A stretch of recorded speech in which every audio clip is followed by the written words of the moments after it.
히브리서 기자는 어제 말씀을 통하여서 우리에게 너희에게는 하나님이 반드시 보응하실 사랑이 있다.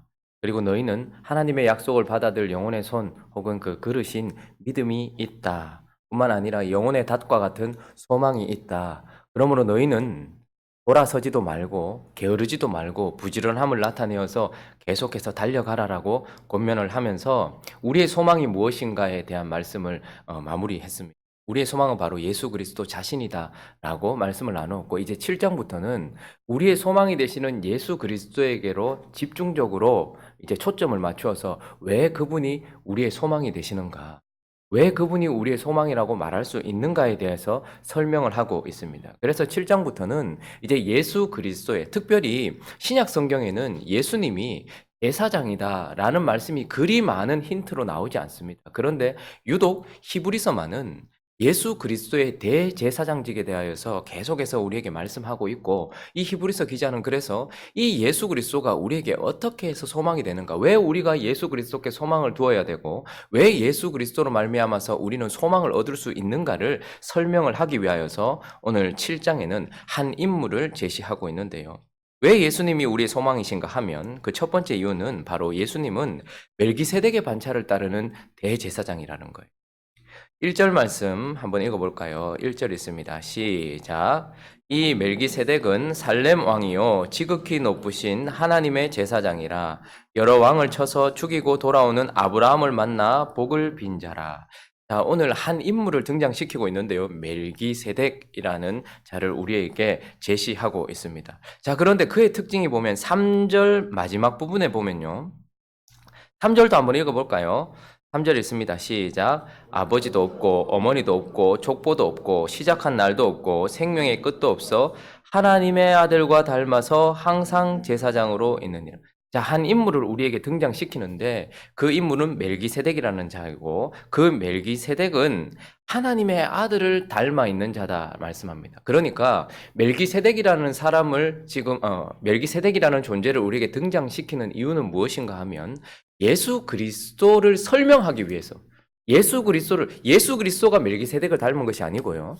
멜기세덱이 예수 그리스도를 닮아 있다는 거예요. 그렇기 때문에 예수 그리스도를 설명하기 위하여서 이 멜기세덱이라는 제사장을 등장시키는 겁니다. 여러분, 아론의 반차를 따르는 대제사장들도 예수님을 설명하기에 용이했기 때문에, 그래서 우리가 예수님을 이해하는데 아주 용이한 인물로서 아론의 반차를 따르는 대제사장들도 있습니다. 그런데 문제는 무엇이냐면 그 아론의 반차를 따르는 그러니까 율법에 따라서 그렇게 제사 행위를 했던 그 아론의 반차를 따르는 대제사장으로서는 예수 그리스도를 완전히 설명해낼 수가 없는 거예요. 다른 부분이 너무 많은 거예요. 그런데 예수 그리스도를 설명하려고 하다 보니까 아론보다 더 뛰어난 제사장이 있더라는 거예요. 그래서 그 제사장을 등장시켜서 이 멜기세덱이라는 제사장을 통해서 지금 누구를 설명하고 싶은 거예요? 예수님을 설명하고 싶은 거예요. 자, 그래서 이 멜기세덱이라는 제사장이 보니까 너무 예수님하고 닮아 있다라는 거예요. 이 멜기세덱은 참 신비로운 인물입니다. 창세기 14장 17절 이하에 한 번 등장하고요. 시편 110편 한 번 딱 등장해요. 시편 110편 4절에는 그는 영원한 제사장이라 이렇게 딱 한마디만 나옵니다. 그러니까 도대체 어떤 인물인가에 대하여서 우리가 참 신비롭게 생각하는 인물인데요. 오늘 이 히브리서 7장을 통해서 몇 가지 그에 대해서 완전한 정보는 얻을 수 없지만 어떤 우리가 알만한 용이한 정보를 얻어보자면, 멜기세덱이라는 존재는 일단 누구냐 하면 제사장이라는 거예요. 높으신 하나님의 제사장이라는 거예요. 유대 백성들은 두 부류의 제사장을 보았습니다. 창세기에 나왔던 율법이 있기도 전에 자기의 조상 아브라함이 만났던 어떤 제사장이 있었고요. 그리고 난 이후에 율법에 의해서 세워진 아론 반차를 따르는 레위 지파의 제사장이 있었어요. 자, 그런데 이 창세기에 나오는 아브라함이 만났던 이 멜기세덱이라는 인물도 바로 제사장이라는 거예요. 높으신 하나님을 섬기는 제사장이에요. 이것이 그 멜기세덱의 첫 번째 정보고, 두 번째 정보는 그는 초월적인 존재, 초월적인 왕이고 그리고 영원한 대제사장이다 이렇게 말씀합니다. 자, 2절 한번 읽어볼까요? 2절 있습니다. 시작.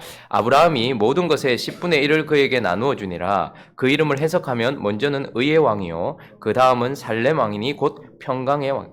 자, 이름이라는 것은 그 존재를 의미해 줍니다. 예수라는 이름은 그를 죄에서 구원할 자.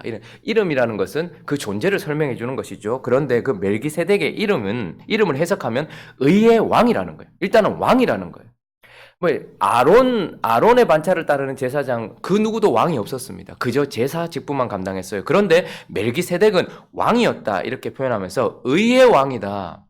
여러분 세상의 어떤 왕도 공의로 나라를 다스리는 자는 없습니다. 전쟁을 통하여 땅을 빼앗고 힘을 통하여서 통치하는 것이 이 땅에 있는 모든 왕들의 특징이에요. 그런데 그 왕은 아주 초월적인 왕이에요. 그래서 공의로서 통치를 할 뿐만 아니라 그 왕은 이 땅에 그 누구도 주지 못했던 평화를 가져다 주는 왕. 그러니까 예수님을 많이 닮아있죠. 예수님도 살렘의 왕으로서 예수님을 평화의 왕이라고 하잖아요. 그런데 멜기세덱 또한 초월적인 존재로서 의로서 나라를 다스리고 그 의로 말미암아 진정한 평안을 주는 아주 초월적인 왕이다.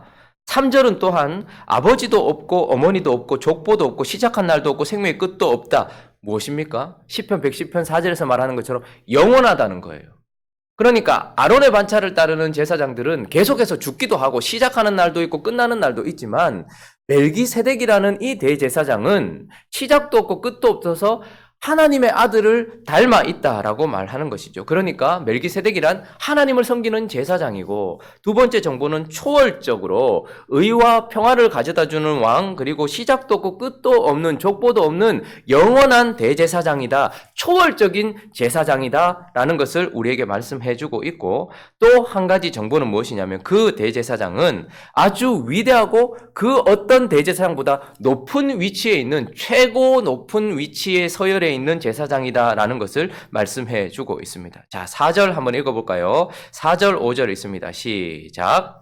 이 사람이 얼마나 높은가를 생각해 보라. 조상 아브라함도 노량물 중 10분의 1을 그에게 주었느니라. 레위의 아들들 가운데 제사장의 직분을 받은 자들은 율법을 따라 아브라함의 허리에서 난 자라도 자기 형제인 백성에게 10분의 1을 취하라는 명령을 받았어요. 자, 그들이 익숙하게 알고 있는 대제사장은 레위 지파의 아론의 반차를 따르는 제사장이에요. 자, 그런데 그들이 다른 백성들하고 똑같이 아브라함이라는 한 혈통을 가지고 있는데 아브라함으로부터 나왔지만 그 아들 레위 지파를 따르는 아론의 반차의 제사장들은 다른 백성들한테 뭐를 받는 거예요? 11조를 받는 거예요. 그러니까 똑같이 아브라함의 자손인데 특별히 하나님이 선택하신 레위 지파의 아론의 반차를 따르는 제사장들은 똑같은 형제들에게 백성들에게 11조를 받고 있으니까 더 높은 위치에 있었다라는 거예요. 그런데 지금 이 멜기세덱은 얼마나 높은지를 한번 생각해 봐라 라고 말하면서 우리의 조상 아브라함이 이미 그에게 뭘 바쳤다라는 거예요. 창세기 14장 17절 보면 전쟁에 승리하고 돌아온 아브라함이 그에게 믿음의 고백을 하면서 뭐를 바칩니까? 10분의 1을 바친 거예요. 그러니까 한번 생각해봐라. 우리에게 있어서 가장 높은 위치에 있는 아브라함, 그리고 아브라함의 자손으로 온 아론의 반차를 따르는 제사장들은 우리 백성들하고 똑같지 않아하고 우리보다 높았다. 왜냐하면 모든 백성들이 다 11조를 하나님께 바쳐야 될 11조를 아론의 반차를 따르는 제사장에게 줬기 때문에 그들은 높은 위치에 있었다. 그렇지만 지금 멜기세덱이라는 존재는 어떤 존재냐? 이 레위 지파를 나오게 한 아브라함, 우리의 최고 조상 아브라함이 11조를 바친 존재다. 그러니까 얼마나 높은 존재이냐? 뿐만 아니라 우리 모든 백성이 11조를 바치는 높은 위치에 있는 레위 지파의 아론의 반차를 따르는 제사장, 그 가장 높은 레위도 11조를 드렸다라고 말할 수 있지 않냐? 5절 한번 보십시오. 레위의 아들들 가운데 제사장의 직분을 받은 자들은 율법을 따라 아브라함의 허리에서 난 자라도 자기 형제인 백성에게 10분의 1을 취하라는 명령을 받았으니 이 말은 무슨 말씀인지 이해 가시죠? 그러니까 똑같은 백성인데도 율법에 의하여서 백성들이 그에게 11조를 바쳐야 되니까 레위 지파의 아론의 반차를 따르는 제사장이 이만큼 높다라는 거예요. 그런데 7절, 8절, 9절 보면 9절 제가 한번 읽어볼게요. 또한 10분의 1을 받는 레위도 다른 백성들보다 높은 위치에 있는 레위도 아브라함으로 말미암아 10분의 1을 멜기세덱에게 바쳤다라고 말할 수 있다라는 거예요. 왜냐하면 아브라함이 멜기세덱에게 11조를 바칠 때 레위는 어디에 있었습니까? 주하와 유나와 예아가 태어나기 전에 주하와 유나와 예아는 어디에 있었습니까? 제 허리에 있었습니다. 그렇죠. 여러분들이 태어나기 전에 우리 여기 이화연 장로님께서 이 땅에 존재하시기 전에 어디에 계셨을까요? 이화연 장로님의 아버님의 허리에 있었다라고 말할 수 있는 것이죠. 레위가 아직 태어나지도 않았지만 레위는 아브라함이 멜기세덱을 만났을 때에 멜기세덱에게 11조를 바치며 엎드리는 그 순간에 어디에 있었습니까? 아브라함의 허리에 있었단 말입니다. 그러므로 레위도 멜기세덱에게 11조를 바쳤다라고 말할 수 있나니라고 히브리서 기자는 설명을 하고 있는 거예요. 그러니까 모든 백성들에게 11조를 받는 레위, 그리고 모든 백성들의 조상인 아브라함과 레위까지도 엎드려서 11조를 바친 존재가 누구라는 거예요? 멜기세덱이라는 거예요. 그러니까 멜기세덱이란 아론의 반차를 따라서 하나님을 섬기는 제사장과 달리 이 사람은 하나님을 섬기는 제사장인데 초월적인 존재이면서 뿐만 아니라 어떤 제사장보다 가장 높은 위치에 있는 대제사장이다라고 설명을 하고 있는 것입니다. 그래서 그는 위대하고 높은 대제사장이다. 그래서 그가 어떻게 했다는 거예요? 아브라함에게 뭘 했습니까? 축복을 했다는 말이에요. 레위지파 아론의 반차를 따르는 제사장들도 11조를 받고 제사를 드리고 백성들을 축복하는 것이 그가 해야 될 일인데 멜기세덱은 아브라함에게 축복했던 존재, 그러니까 하나님을 섬기는 제사장이요, 그리고 초월적인 왕이요, 영원한 대제사장일 뿐만 아니라 가장 높은 대제사장이 멜기세덱인데, 그러므로 말미암아 예수 그리스도가 우리에게 소망이 될 수 있는 이유는 자꾸 유대교로 돌아가려고 하는, 자꾸 율법으로 돌아가려고 하는 그들에게 설명할 때에 아론의 반차를 따르는 대제사장이 아니라 그보다 훨씬 높은 위치에 있고 초월적인 대제사장, 바로 멜기세덱의 반차를 따라서 대제사장이 되신 분이 누구라는 거예요? 예수 그리스도라는 거예요. 그러니까 우리에게 예수 그리스도는 소망이다, 이렇게 말씀하고 있는 겁니다. 뿐만 아니라 왜 예수 그리스도가 우리에게 소망이 되시는가 하면 그분은 멜기세덱의 반차를 따라서 완전케 하시는 대제사장이라는 거예요. 그러니까 멜기세덱이라는 그 반차를 따르는 존재적으로 아주 위대하신 대제사장이기 때문에 우리에게 소망이 돼요. 그러나 뿐만 아니라 그의 사역 자체가 아론의 반차를 따르는 제사장과는 달리 완전한 사역을 마무리할 수 있는 완전케 하시는 대제사장이기 때문에 예수 그리스도는 바로 우리의 소망이 되신다라는 거예요. 자, 18절 한번 읽어보시겠습니까? 18절 있습니다. 시작. 연약하고 무익함으로 패하고. 자, 율법 자체가 선하지 않다라든지 율법 자체가 문제가 있었던 것은 아니에요. 그런데 전에 있던 계명, 율법은 연약하고 무익해요. 왜 그러냐 하면 육신을 입고 있는 우리에게는 돌비에 새겨진 그 율법이 우리를 살리지를 못한다는 말입니다. 오히려 그 선하고 아름다웠던 율법이 오히려 육신을 입고 있는 우리를 살리거나 변화시키지 못하기 때문에 연약하고 우리에게는 무익했다, 이 말입니다. 그런데 뿐만 아니라 그렇고 11절도 한번 읽어볼까요? 11절 있습니다. 시작. 레위 계통의 제사 직분으로 말미암아 온전함을 얻을 수 있었으면 백성이 그 아래에서 율법을 받았으니 어찌하여 아론의 반차를 따르지 않고 멜기세덱의 반차를 따르는 다른 한 제사장을 세울 필요가 있었느냐. 자, 율법 자체도 율법에 문제가 있는 것이 아니라 율법을 받아든 우리에게 문제가 있기 때문에 율법은 우리를 살리거나 변화시킬 수 있는 능력이 없어요. 무익해요. 연약해요. 뿐만 아니라 그 율법과 함께 우리가 받아든 제도가 무엇이냐면 제사제도였거든요. 자, 율법을 하나님께 주셨어요. 근데 율법을 범했습니다. 그러면 하나님께 더 이상 나아갈 수가 없어요. 그때 하나님께서 은혜로 하나님께 나아갈 수 있도록 하신 것이 무엇이냐면 아론의 반차를 따르는 대제사장을 통해서 하나님께 나아갈 수 있게 하는 거예요. 그러니까 아론의 반차를 따르는 레위지파의 대제사장들, 그 제사장들은 율법과 함께 우리에게 주어진 우리의 소망이었습니다. 그러니까 율법을 통하여서 우리는 선해지고 아름다워지고 하나님 앞에 설 수 있었고, 근데 율법을 범했을 때에도 아론의 반차를 따르는 아론 계통의 대제사장을 통해서 하나님께 나아갈 수 있었기 때문에 그들의 소망이었단 말입니다. 그런데 율법 자체도 연약하고 우리를 바꿀 수도 없고 무익해요. 그리고 또 레위 계통의 제사 직분 그 자체도 온전함을 얻을 수 없다라는 거예요.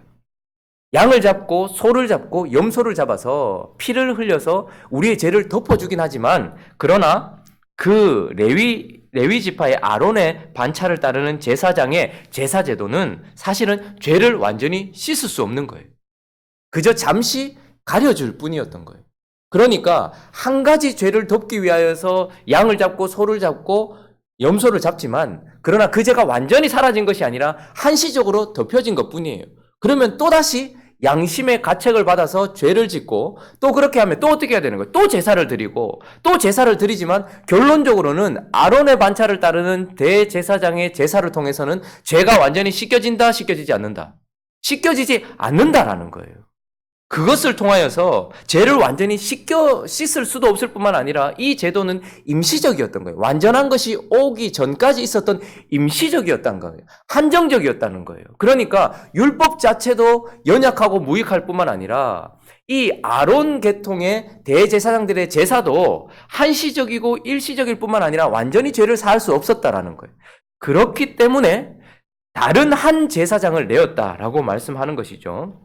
레위 계통의 제사 직분으로 말미암아 온전함을 얻을 수 있었으면 어찌하여 아론의 반차를 따르지 않는 멜기세덱의 반차를 따르는 다른 한 제사장을 세울 필요가 있었느냐라고 말하면서 이제 하나님께서 아론의 반차가 아닌 레위 지파의 사람이 아닌 다른 계통의 다른 지파의 어떤 한 사람을 세우셨습니다. 그러니까 13절 한번 보십시오. 이것은 한 사람도 제단 일을 받들지 않은 다른 지파에 속한 자를 가리켜 말한 것이라. 그 지파가 무슨 지파입니까? 14절 우리 주께서는 유다로부터 나신 것이 분명하도다. 이 지파는 모세가 제사장들에 관하여 말한 것이 하나도 없는, 자, 레위 지파에서 나온 아론의 반차를 따르는 대제사장의 사역이 완전하지 못했어요. 한시적이었어요. 그러니까 하나님께서 어떻게 하십니까? 레위 지파가 아닌 다른 지파에서 다른 한 제사장을 내셨는데, 그래서 우리 예수 그리스도, 멜기세덱의 반차를 따르는 예수 그리스도는 어떤 지파의 사람입니까? 유다 지파의 사람을 다시 일으켜 세운 거예요. 완전한 사역을 위해서 유다 지파에서 한 다른 사람을 세웠고, 그분이 바로 예수 그리스도고, 또 그분은 레위 지파가 아니라 유다 지파고, 15절에 보면 멜기세덱과 같은 또 어떤 제사장이래요? 별다른 한 제사장이라는 거예요. 자, 레위 지파에서 나온 아론의 반차를 따르는 제사장들은 양 잡고 소 잡고 염소 잡아서 잠시 죄를 덮어주는 일만 감당할 수 있었던 제사장이었다면, 유다 지파에서 나온 멜기세덱의 반차를 따르는 예수 그리스도는 별다른 제사장이라는 거예요. 왜요? 그분은 자기 자신을 제물로 드리신 분입니다. 그리고 예수 그리스도 자기 자신의 보혈의 피로 말미암아서 죄를 완전히 씻을 수 있다 없다?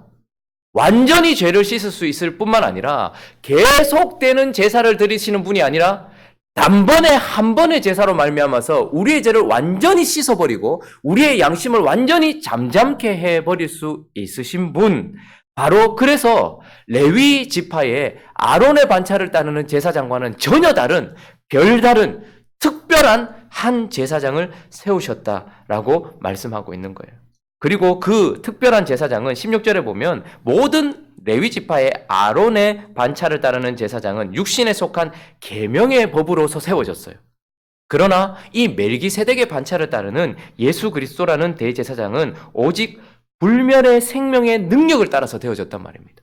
그러니까 이 제사장은, 레위 지파의 아론의 반차를 따르는 대제사장은 잠시 죄를 피로 덮는 것뿐이었습니다.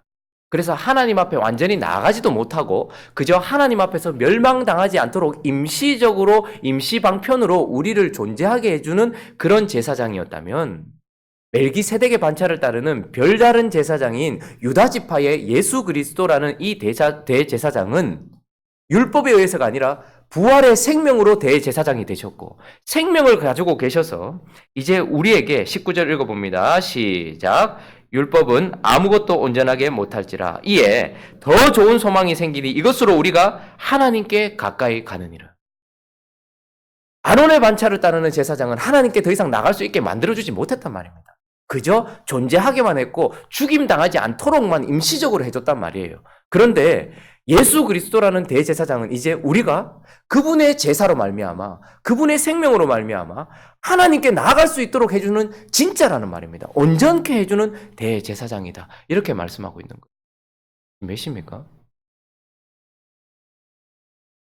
26분, 30분 안 지났네요. 저 또 시간이 지금 시계가 없어가지고 제가 오늘 시계도 안 차고 와서. 그러니까 대제사장이신 예수 그리스도는 우리에게 진정한 소망을 주실 수 있다라고 말씀하고 있는 거예요. 그래서 우리에게 히브리서 기자가 긍휼하심을 입고 때를 따라 돕는 은혜를 얻기 위하여 어디로 나가라고 합니까? 은혜의 보좌 앞으로 담대히 나가. 뭐 유대에 있던 그 어떤 자도 은혜의 보좌 앞으로 담대히 나가라고 말할 수 없었습니다. 대제사장도 1년에 단 한 차례 은혜의 보좌가 있는 거, 그것도 은혜의 보좌는 아니에요. 하나님의 은혜가 있는 그곳으로 1년에 단 한 번 나아갈 수 있었어요. 자기 자신만 나갔을 뿐이었습니다. 그런데 우리가 섬기고 있는 이제 아론의 반차가 아니라 멜기세덱의 반차를 따르는 예수 그리스도는 우리가 그분으로 말미암아 하나님께 나아갈 수 있게 할 뿐만 아니라 하나님 앞에 서 있는 생명을 줄 뿐만 아니라 우리가 영원히 하나님 앞에 나아갈 수 있도록 해주시는 별다른 한 제사장이다. 그렇기 때문에 우리에게 소망이다라고 말씀하고 있는 거예요. 우리에게 있어서 가장 큰 소망은 무엇이냐면 떨어졌던 하나님께 길이 없던 그곳에 길을 만들어서 다시 하나님께 나가는 것, 이것이 가장 큰 소망인 거예요. 그런데 이 소망을 누가 만들어주신 거예요? 멜기세덱의 반차를 따르는 별다른 유다 지파에서 일어난 한 제사장, 바로 예수 그리스도. 그분으로 말미암아서 우리는 하나님께 나아갈 수 있고 하나님 앞에서 여전히 있을 수 있으며 하나님의 축복을 받을 수 있고 생명을 풍성하게 누릴 수 있기 때문에 그분이 진짜 우리의 소망이다. 그분을 바라봐라. 그분을 깊이 생각해라 라고 말씀하고 있는 것입니다. 오늘 이 아침에 우리가 이 예수 그리스도를 깊이 바라봤으면 좋겠습니다. 하나님이 아론의 반차를 따르는 대제사장의 제사 제도와 율법을 폐하시고 복음으로 말미암아 그 복음을 섬기는 아론의 반차가 아닌 멜기세덱의 반차를 따르는 예수 그리스도를 세우셨어요. 그래서 그분이 얼마나 우월한지를 계속해서 말씀하고 있는 겁니다. 선지자와 천사를 통해서 주어졌던 율법보다 하나님이시며 아들이신 예수 그리스도께서 전해주신 복음을 가지고 있는 것이 저와 여러분입니다. 뿐만 아니라 아론의 반차를 따르는 한시적이고 임시적이며 완전케 하지 못하는 대제사장이 아니라 그분은 멜기세덱의 반차를 따라서 완전케 하실 수 있는 대제사장. 그래서 그분으로 말미암아 우리가 오늘도 기도할 때 어떻게 기도합니까? 예수 그리스도의 이름으로 은혜의 보좌 앞에 나아가서, 예전에는 죄를 지으면 그것이 우리의 양심을 계속해서 억누르고 뿐만 아니라 양잡고 소잡아서 단 한 번 그냥 임시적으로 덮을 뿐이지만 우리는 지금도 하나님 앞에 나가서 긍휼을 받고 그리고 오늘을 살아갈 은혜를 받아서 완전한 삶을 살 수 있게 하신 그분의 은혜를 생각하는 이 아침 되기를 예수 그리스도의 이름으로 축원합니다. 같이 한번 기도하겠습니다. 영혼의 닷 같은 소망이 우리에게 있는데 우리의 소망은 바로 예수 그리스도입니다. 그리고 그 예수 그리스도가 왜 우리의 소망인지 7장부터 계속해서 우리에게 말씀해주고 있는데 그분은 멜기세덱의 반차를 따르는 제사장이고 완전케 하시는 대제사장이라는 것을 기억하면서 우리 자신을 완전케 하시는, 이제 율법을 수종드는 아론의 반차를 따르는 제사장이 아니라 복음을 수종드는 멜기세덱의 반차를 따르는 예수 그리스도 때문에 우리가 완전케 되고 의롭게 되고 하나님 앞에 지금도 나아갈 수 있다는 것을 기억하며 감사하며 오늘도 하나님을 의뢰하며 살아가는 우리가 될 수 있게 달라고, 그리고 이번 한 주간도 하나님께서 붙들어 달라고 또 각자의 기도 제목들을 가지고 함께 기도하며 나가도록 하겠습니다. 기도하겠습니다.